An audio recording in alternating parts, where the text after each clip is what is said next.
Or are you the best Indian player right now? Yeah, there's no one close. I told you guys that this is a meta player versus one special player, and this Dragonstar is doing an amazing job. So you can call me number 11 in the world. Might be the game. And look at the population. Dragonstar now total domination. Now he couldn't wall, and Dragonstar playing his preferred style destroyed his opponent. Like even the best player in the world right now is sitting around 70-ish%. So he's only 10% higher in win percentage than I am. Alright, ladies and gentlemen, welcome back to another episode of The Art of Gaming, of course, presented to you by United Gamers Hideout. And today I've got a very special guest who you guys would love to know, although you might have seen him a couple of tournaments here and there from a game that has been running from ages now. First of all, welcome Ashwin. Thank you so much for being here. It is an honor for me to talk to you because I am an Age of Empires enthusiast. So welcome Ashwin aka Dragonstar. Welcome. How has your day been so? It's going pretty good, and thank you for having me.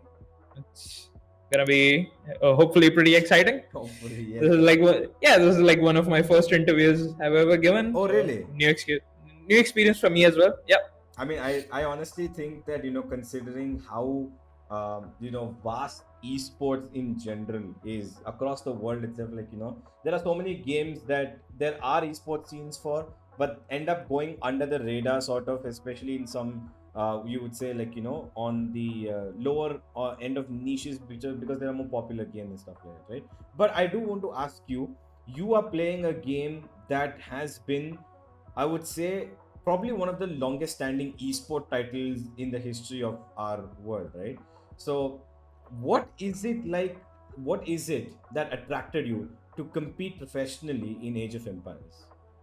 I think it all started around the time of COVID. I had a bunch of free time, and the multiplayer scene, I saw a couple of YouTube videos here and there, and realized there's a professional scene in it. I wanted to basically beat the hardest AI, looked up a couple of guides, figured out there's actually professional players playing the game. So I just watched, learned from them, and started playing myself multiplayer. It started as a side hobby, and then because of my competitive nature, I just kept playing all day, every day, and it pretty much became part of my life, honestly, at this point.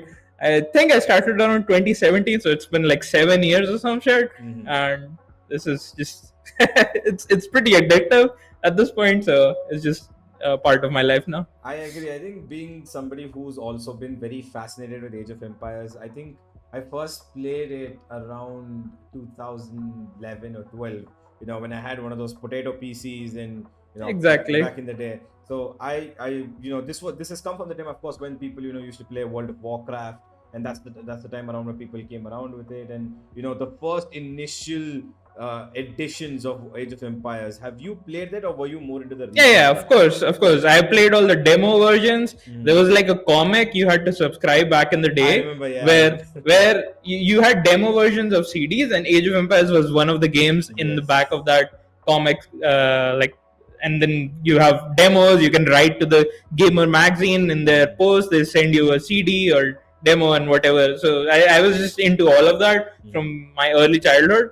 And I think my uncle kind of showed me like the demo version of it, and then I picked it up on my own when I went back home. So does your uncle now know that you participate in? Yeah, most of the people in my family kind of know. I do it on the side. They also follow here and there, but nothing like exclusively. There's like a hardcore people who still play and participate and do all sort of events and everything. But most of the people who play casually single player, like Age of Empire, you cannot think of it as a multiplayer as much as you think of it as a single player. Everyone has played those campaigns. Like even in my childhood and in my class, people knew about the game. Everyone has played it at one point or the other, but nobody remembers it, like there's an online aspect to it, or there was a multiplayer aspect to it. Everyone had a very bad internet back in the day, so nobody was even attempting to try to play it online to begin with. Yeah. So that's usually the case with a game this old. That is true. But let's keep that aside, and I want to come to you a little bit more, right? Ashwin, Sure. tell me a little bit about your childhood. What was your childhood like growing up?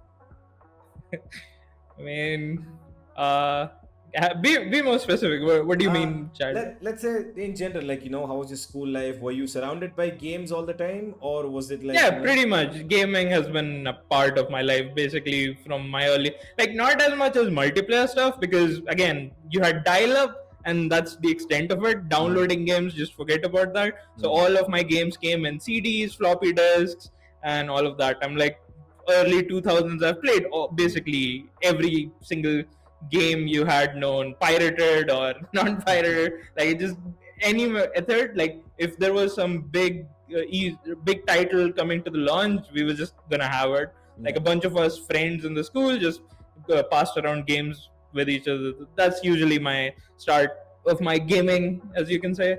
And luckily, my dad was into technology a lot, so we basically had the best computers and which could run like modern stuff. So which was pretty lucky for me. Yeah, You're one of the lucky yeah, exactly. ones. Yeah, of course. Like he was doing it for like work on the side, but I had so many games loaded up on it. I used to get in trouble quite a lot when like stuff related to the PC was not working, and I was the one always getting blamed because it's because of your video games. So your dad being a part of technology, having a good PC at home must have been like, quite the, I would say, did it invite you also directly, or did your father ever play a hand, in showing you a couple of video games, or was it just you discovering everything? Nah, he usually just played like the casual mini golf or solitaire and all of that. It's just like casual old school games. Did he ever like Mario? Did he even No, not much. He isn't that heavily into gaming, but he definitely showed me how to use the PC and all of that. Like assembling, he's more into the hardware and the technology aspect of it rather than the games or the software, all of that. Okay, so does your dad like have right now a 4090 rig? Is he still into technology? Nope. Nah, he just has an Apple Mac thing and it just does like more. Again, he's more oriented towards his work and stuff rather than towards gaming. Like I ended up being on the gaming side of things. Fair enough. So when did you first come across, let's say an esport or like a competitive game that you thought, what, I want to get my hands into this? What was I think I was following StarCraft for quite a bit. Like basically all the Blizzard titles. If you've played StarCraft, Warcraft, World of Warcraft, Diablo, like there was like a couple of Hearthstone tournaments and all of that. So I was just following mostly all the Blizzard stuff, and then I kind of realized towards the end of COVID, I had like I think an old CD here lying somewhere, and I saw a remastered version of the game. So I downloaded Steam, played on that. There was a couple of offline platforms which was not supported by Microsoft exclusively, and there was like a fan-made servers where you could join and just play against the best players. So that's usually where like the trajectory of the game went, honestly. So you of course had you're part of the esports sector that is not so popular, I would say, right? When games like StarCraft, of course, they're in Korea, of course we know that it's massive. Exactly. And the World of Warcraft back in the day, there's a huge community. It's not as I would say commercialized as you would say, like for example Counter-Strike or Valorant or stuff, games like that, but it's a big community of tight-knit people, right? So what is it like being a part of this? Like tell me about some experiences that you would say that is different from the commercialized side of esports, which just pure gaming. Have you got some nice stories for us? I mean, you basically get to know all your heroes at like when you're beginning, you're new to the game. There's not many people or guides or whatever you can follow up. You just have to grind out your own way to get to the top. And when you do get to the top, there's like a bunch of clans, bunch of communities who start propping up. And for me, that was like I came at a time when the game was kind of dead and the pro scene was not really all that active. But some of the remastered versions which came out later on kind of made a new life out of the game. And related to that, like basically once I got to know all the players who's recorded games, and like we have a bunch of recs you can just download and watch from old players. So even if you watch games from 2001, 2002, like some finals of very big tournament from back in the day, you can still load those games up in the modern version of the game and watch those recs and just look at how they played and look at what the decisions they were making. So getting to know those people, like most of the demographic is very old, and all of them are chill. Like if you come from any League of Legends or Dota, there's nothing toxic about it. That's the best part about it. Most of the people you'll meet on this aspect, like all of them are like above 25, 20, 30, like in this age group, and like you'll rarely find toxic people, which is pretty nice. It's like super nice community. I can't really say have much to complain about it. That I think that is one thing that that like everybody's like we're just here to have a good time. We don't need to get in each other's faces about anything. But that is something that I would like to put on the other side of things about, right? Now, while there are people, of course, who love this side of the game, the competitive side is a bug that obviously being a gamer, it comes into you, right? So when did this, like when you said that you started competing in COVID, right? What exactly was it that you made you think, what, I need to go like full pro in this? Like, what was that thought in your mind? When was that moment? I think I was just playing ladder constantly. Like every time I had any free time, I just started playing ladder, watched my mistakes, learned from them, and then watched the top players, because all of them are putting out content on YouTube, Twitch, like live streaming all the games. You just learn from the top players and try to copy them, and then try to come up with your own solutions to that. So it's just like I really got into the game. And I really got into the game when there was a lot of material available for me to study to get good at the game. There was not much seen in India as per se, but there was like a lot of competitive stuff happening outside of it. So I just started participating in every like lower level, noob level, then like intermediate, then you get into the semi-professional leagues, and like the higher up in rating you go. If you've like followed chess at any point, or like any elo system and everything, I just kept climbing higher and higher. Like I came back from work, I came back from classes, I played a couple before going to the classes. As soon as my classes ended, I just was thinking about the game during the classes, making notes on like what did I make that mistake. I'm like watching on my phone in the back of my classroom, and just like being super obsessed with the game. That just came naturally. If you spend a lot of time doing something you really enjoy, you just get good at it naturally. That's usually what I've observed, at least for me. That is the gamer schedule, that is before work, exactly. After work, before classes, all that. That is actually, that I'm really, glad to hear that, because I thought, because you have a full-time job at the moment, I presume. Yeah, exactly. Yeah. So how exactly is it that you manage this? Having a full-time job, being able to run an esports game, because there's a lot of people right now who are much younger than you, who are obviously trying to get into esports as a whole different aspect. Let's say if they're trying to play Valorant professionally, or they're playing CSGO, or even if they're trying to get into a game like into, let's say, Age of Empires. How does a person manage both work, three things actually: work, life, and gaming? How do you manage that? If you could enlighten our viewers. Just play for fun. Have fun. If you're having fun, nothing else matters.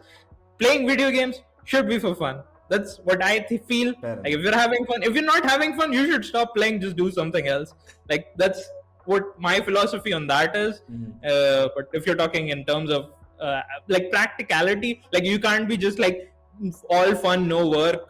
You basically have to balance it a little bit, where you cannot be sacrificing. Like I was definitely sacrificing a bunch of like time with my friends. I was not really having any social life. I mean, kind of came with the COVID territory, but you still like have to go out, meet up with friends, and meet up with like people. That's not healthy, staying inside your house playing 16 hours every day, just going to bed 8 hours and then waking up repeating it. It can be a little bit problematic, but every once in a while I think it's fine. If you're really pursuing something you love, I think it's totally fine, as long as you can manage it. In terms of like the younger generation, I don't know how much money is in it. I think money should play a very big part on deciding if you can actually pursue it. If you're earning a decent amount with the tournaments, like this is probably not as uh, hopeful advice, but more of a realistic advice, I would say. If you're earning a little bit more than what you would,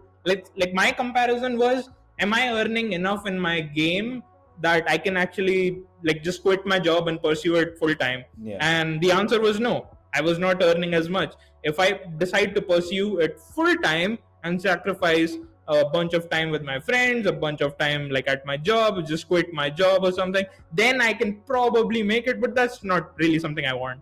So like, you have to make that decision where you are deciding that you want to do it professionally full time and just have to put everything into it. So I think there's a balance. I am not the biggest fan of like just putting all my chips in one big push, and I'm not all inning everything on this. I have backups. I have like bunch of other stuff I want to do.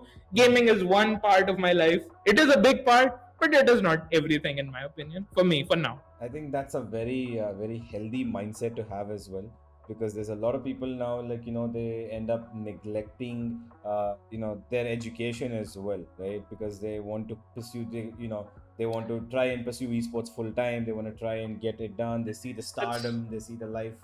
That's a very slippery slope, I feel, because if you you have, like, again, I am not discouraging you to not do it.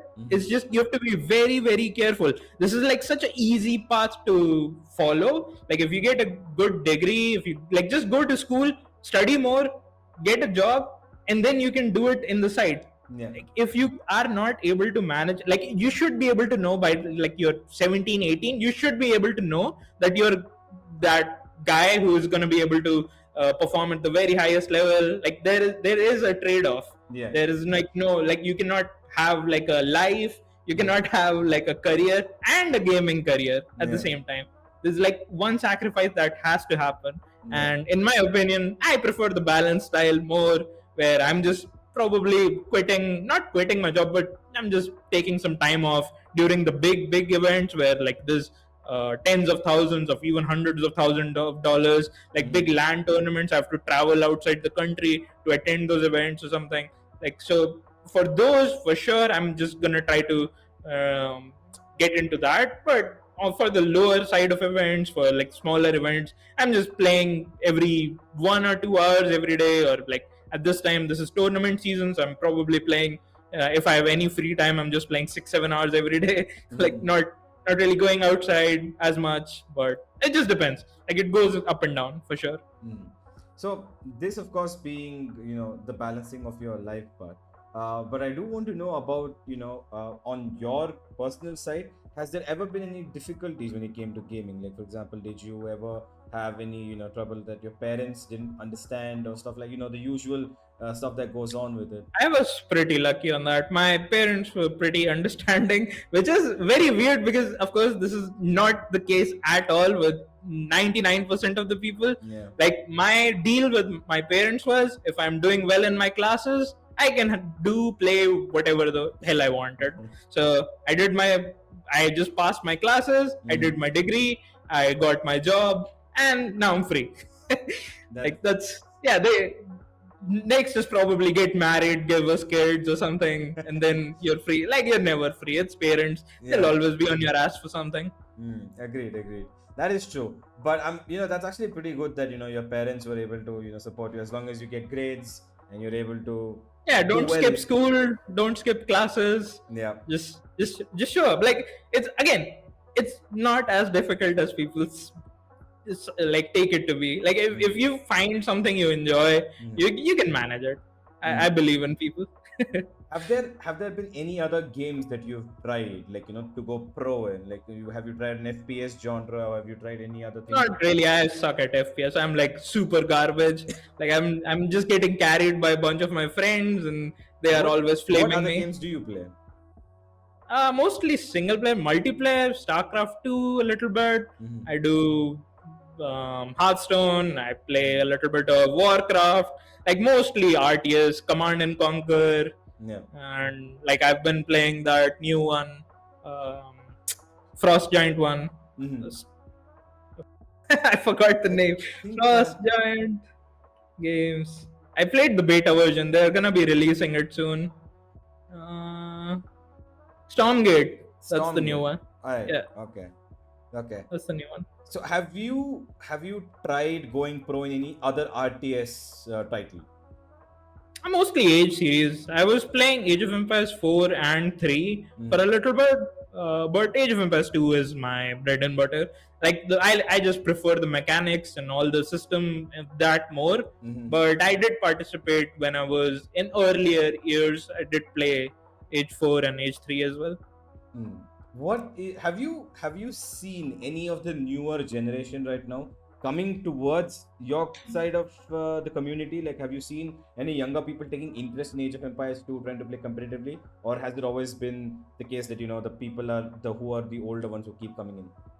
I think there's a few people, like I wasn't even expecting anyone of my age group to be into this. Like everyone has played it, but not competitively. But there's like a few people who are like 1 or 2 years younger than me. But that's about it. Like nobody other under 22 I've ever seen play this game. Really? There's like a few exceptions here and there who's come up in the community, like some people from Russia or Austria or something. There's a few pro players from there. Like so it's pretty big in South America as well. Like a lot of Brazilian and Argentinian players, like bunch of younger players. But from India, no, it's like nothing. I'm like probably one of the younger ones. Okay, well, that I was hoping that maybe one of these 15, 16 years someone out of Nope. nowhere. Everyone just like most of my cousins who are of that age group are just playing like stuff on their phone or playing GTA, all of that. Like I don't know what kids play these days. Fair enough. They get the more enticing. They want the fully color coded. Yeah, PS5, Tekken 8s, all Mortal Kombats, all of that. Fair enough. Yeah. Have you tried to this is more of a thing where have you tried to rope your friends into who don't play Age of Empires to play with you? Or like have you tried to get somebody like yeah, come on, give it a try, man. Just one game, come try it. I have found friends through Age of Empires, but never the other way around. Okay. I've never made friends because of Age of Empires in real life. I play sports quite a bit, cricket and like just badminton and all of that. And those guys are not gamers at all. Like those guys just live the life. They're like out doing stuff, not online like I am, like a degenerate. But that's nah, I wouldn't say that. Hey, the esports industry is growing no matter what. Okay, we're all part of it. I mean, of course, sure. But like, they're doing stuff. They're having good time with their girlfriends and all of that. That brings me to the question: do you have a girlfriend? I had one. She went outside for her studies. Hopefully, we still. Well, I are a thing. Did she play Age of Empires ever with you? Nope, not at all. She was more into Nintendo stuff. Like, the Wii. Yeah. Okay. Animal Crossing, all of that stuff. Okay. Well, hopefully you guys can work it out. But coming to a little bit about your career, you of course have participated in a lot of tournaments in the last 2 years, I believe. You've gone through so many different I was just going through your tournaments list and on Wikipedia, and you've participated in quite some bit, and you've had some pretty good high points as well. Tell me a little bit about your your achievements, like what has been so far the best moment of your Age of Empires esports competitive career. I think there was a tournament organized by one of the French broadcasters. He organizes stuff for like the players who are just below the professional scene. Like there's top 10 people and then there's top 50. The top 50 cannot beat top 10 any time of the day. Like you're probably taking 1 or 2 games off them if you're lucky, but if they are try harding, you're like not close. So there's a league for those guys who are not in the top 10, and I participated in that and came first place. This is like the tournament that I came first in is happening again. So you can call me number 11 in the world.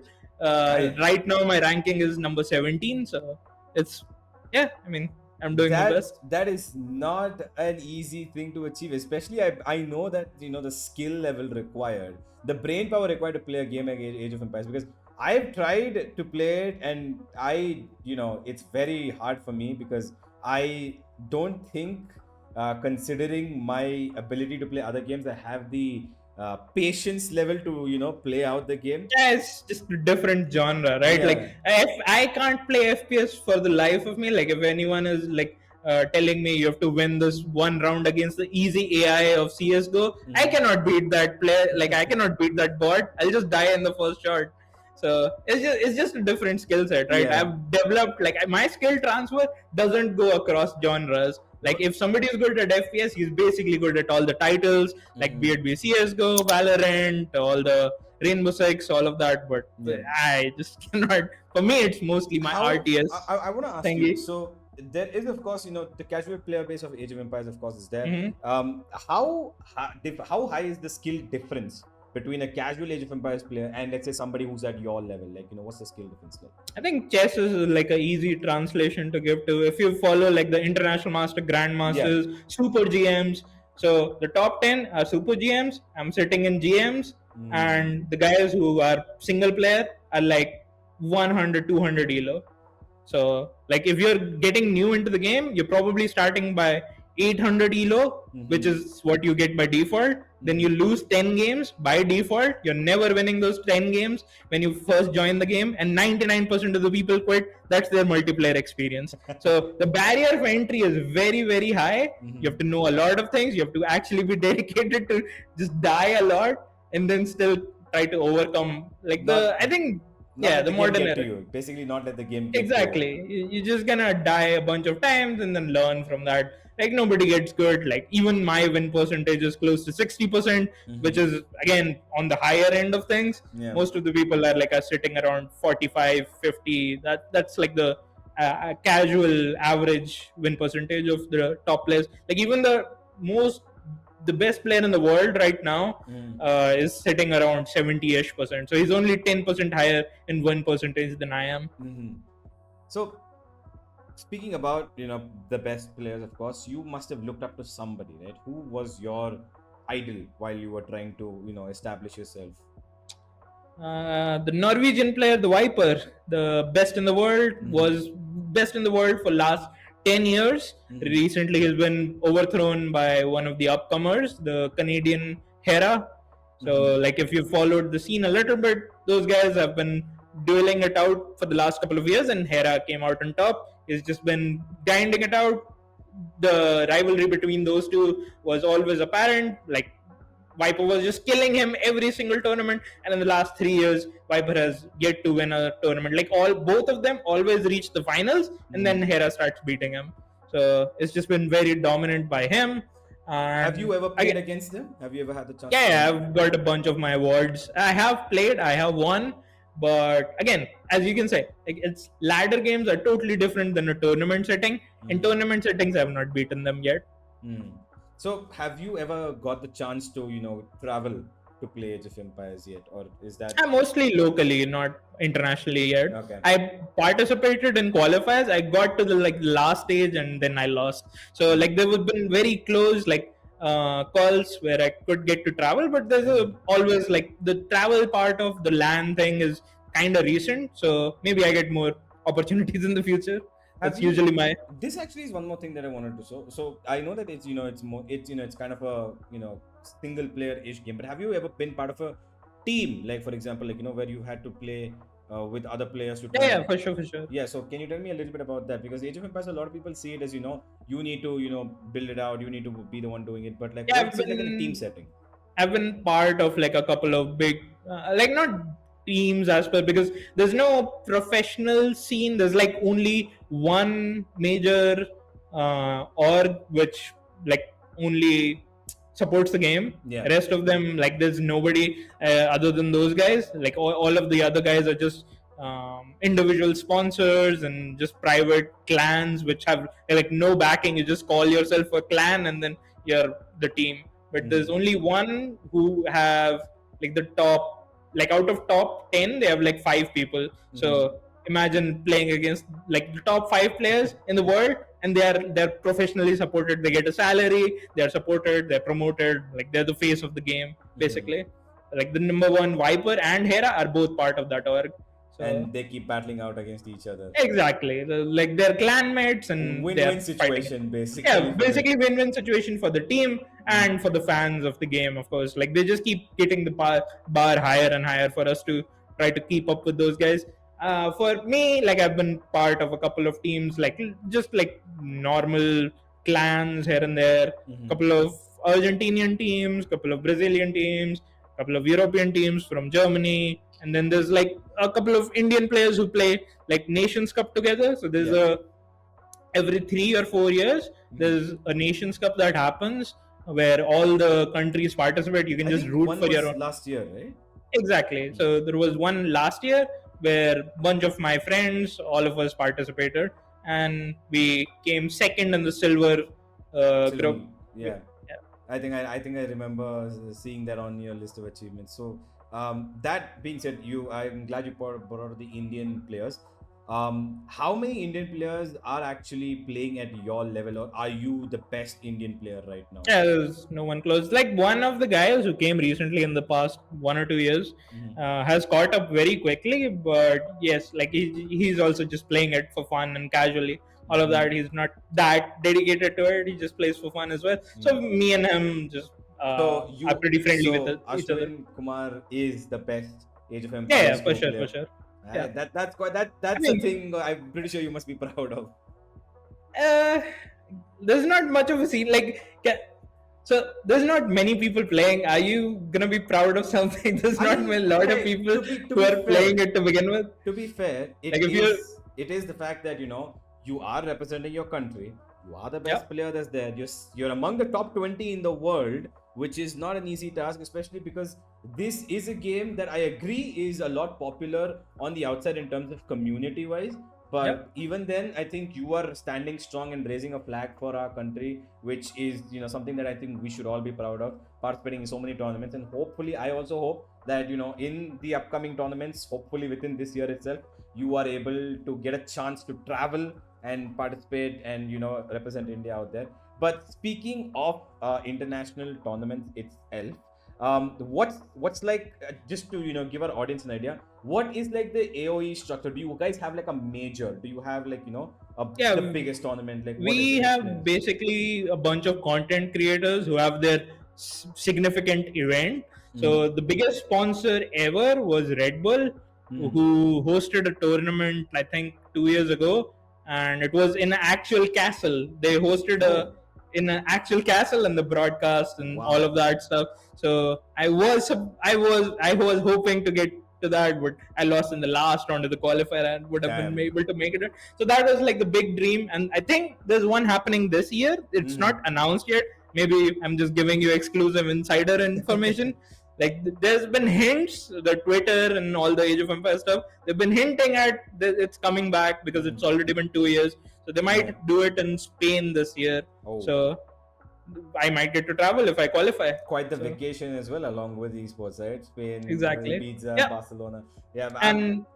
Yeah, of course, other than Red Bull, there's like a bunch of content creators, T90 Official, Meme TV, Neely. Like there's like people from all around the globe who host their own, because these are big content creators and they host their own leagues, they host their own big tournaments. So they host one big event which is like under their umbrella. And you get to participate and play in all of that. So like the French guy, the broadcaster I won the tournament of, so you get to basically participate in a bunch of content creators tournaments, and you just like there's a healthy scene of competitive stuff always happening. So on average, like even the highest guys, I think we got around 100k viewers ish, which is like very rare for a game this old. That was like the record ever, which was Hidden Cup 5, which Hera won against one of the other guys, his teammates. Did you participate in the Hidden Cup 5? Yes, I did. I lost on the qualifiers again. So it's not easy. Exactly, it's not easy qualifying for those. These are very strong opponents, and I can make excuses, but I was just not up to those guys' level. I still have a long way to go. Yeah, so that must be quite a bit, because you of course in these tournaments there is a lot of people who end up coming sometimes out of nowhere. to end up, coming and showing that, they've got the skill. But there is this one thing that I think I remember that came up, I think earlier this year or maybe last year. There was a reporter who showed us that there was, I think, an Age of Empires tournament which was held through the apartment of one of Yes. these people from Europe, right? Can you tell me about that? Because I think that's a very, I think that's like the core of esports in general, like gaming. A lot of people don't. Can you tell me, did you participate in that? Or Yeah, can you tell that's me? Neely is like the host. He's like one of the oldest German players. He's been like one of the bigger content creators. Everyone in the community knows him. Everyone is good friends with him. So like he has this event that he has been running for the past 4 iterations of it, and the fifth one was his last one. And after that, he basically retired. So it was his last hurrah sort of thing. So he made like a grand thing. He invited basically through the qualifiers all the players who could participate, and they basically held it at his apartment, where everyone, it was like a round robin sort of thing. Everyone played. Then it's a sudden death sort of situation where one guy gets eliminated. So like the whole tournament setting is pretty fun. All the players, it's basically a LAN tournament. People travel to his apartment, they book hotels, they stay there for a couple of days, maybe 1 week. No, not a couple of days. It was 1 week event. So you start off the week with the round robin, and the Saturday and the Sunday on a semi-final and grand final, and then it was a pretty good event. Like if anyone wants to ever watch it, like there's a bunch of really good, like even if you don't understand the game, like the casters and the players who do a really good job at explaining things, even to the beginners. There's always new people coming in who have never seen the game. It's just really fun. Yeah, for sure. Even as a fan. Yeah. Even like. Yeah, please go on. No, please go on. Please go on. I was gonna say, like, even if I'm a player, I'm just a fan of the game as well. Like, even if I'm not participating, it's just so fun to watch and like have that as part of my community, and it's just a wonderful feeling. Yeah, I wanted you to tell more about it, because that, I watched it actually. I was one of the people who ended up watching, that tournament, because the minute I saw that on Twitter, I was like, this kind of feels like what I would want to do with my friends, call them all to my apartment, set up a LAN party right behind me, and just, keep playing competitive games, just, try to grind out. It felt like, it felt like what exactly I would, dream of as a child, my friends, not going in a cafe. We have PCs all around us. We just, enjoy games. That felt like a really nice experience. And when I watched the tournament, we kind of did that this like 2 weeks back. I actually traveled to Delhi for a tournament. We had at one guy's place. All of us brought our equipment and we set up a LAN. That was also pretty fun. So that, I think that was the India 1v1 Cup, was it? Yeah. And I think you won that, right? Yeah. So that is, of course, you showing that you, of course, have got still the skill to be there. So let me put it this way. Are you right now striving to become the best player in the world? Like, are you trying to grind and reach that top 10? Or are you, okay with playing to the level that you are right now? No, of course, that's always been the goal. Even when I first started against that easy AI, I wanted to be the best in the world. That's the goal. Fair enough. Like there's not many aspects in life where you can see a gradual increase in like the output like the input you're giving in and the output you're getting. You like the one-to-one interaction. Like you study for an exam. You have to like remember all that stuff, and then you have to give the exam. And then you have to wait like 2 weeks until the marks show up. That entire process takes so long. And in gaming, you can just see it one-to-one. Like it's real time. It's one-to-one. Like you can see your improvement. You can see your downfall. So that's the really addicting part of it. And I just very much enjoy numbers. The number goes up, I am happy. The number goes down, I'm not happy. I want to make the number go up more. Fair enough, yeah.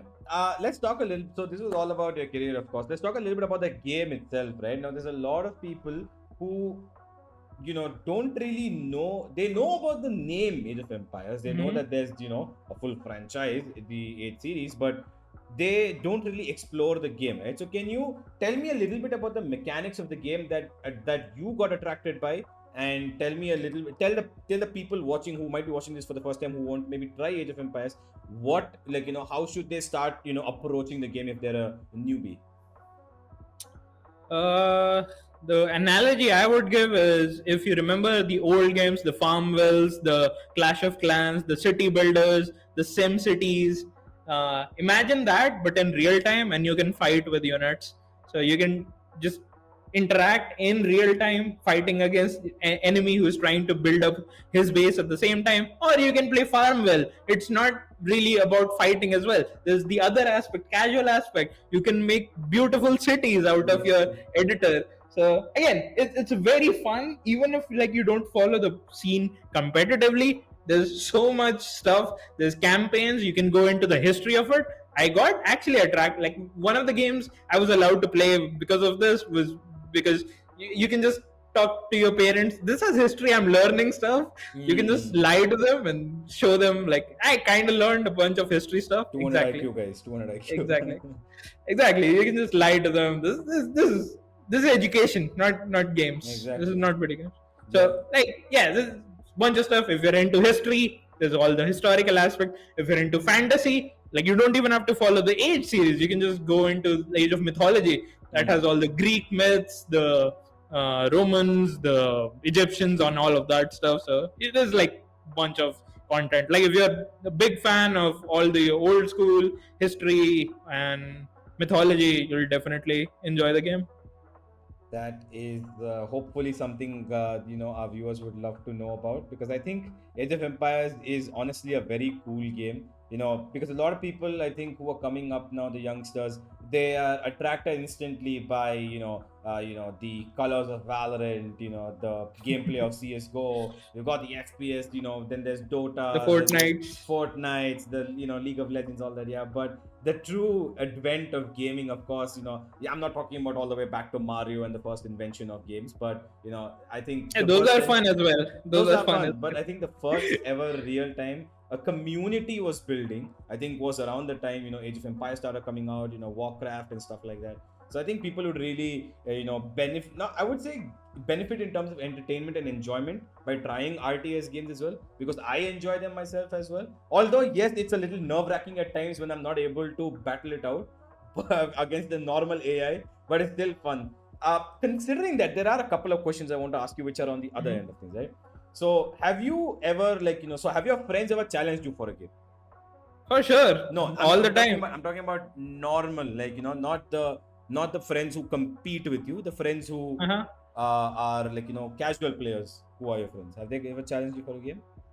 Yeah, for sure. Like, so there's a bunch of. Are you like a tyrant who goes 1v4 against everybody? Or yeah, for sure. yeah. So what's like the craziest victory you've got till date? I think we did like a 1v5 and I won that.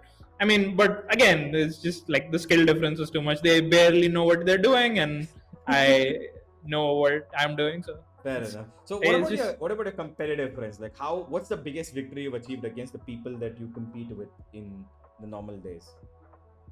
Recently there was like a small tournament show match thing and I beat one of the top 5 guys.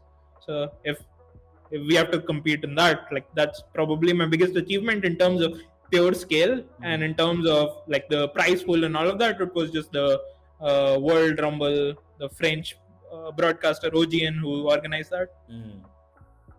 So that, I think people would underestimate how even if they're looking at just a gamer and they're like, oh, he plays Age of Empires 17%, well, he couldn't do much like that, or like, because I've seen a lot of people underestimate, and then they see how difficult it actually is to 1v5. Because guys, when I'm telling you this, I'm not joking. Even if you try to get the intermediate AI in Age of Empires 2, I have tried it with 4 of my friends and we couldn't beat it. So it's not easy at all. Like, I'm telling you, there's a lot of strategy that goes into this. But it's been an amazing pleasure talking to you, Ashwin, because I think this is a side of esports that I genuinely would love to see blow up. I hope that 100k viewers that you mentioned, the peak, I hope in the next 5 years there's a switch up and Age of Empires just blows up out of nowhere and you're there to support and show India's flag to the world. But if there's anything that as we end up, you would like to tell our viewers, who anything at all about Age of Empires, about yourself, about anything who want to, maybe you would want to, encourage to join RTS, titles, what would you say to them? Just try it, have fun. That's the most important part, I feel.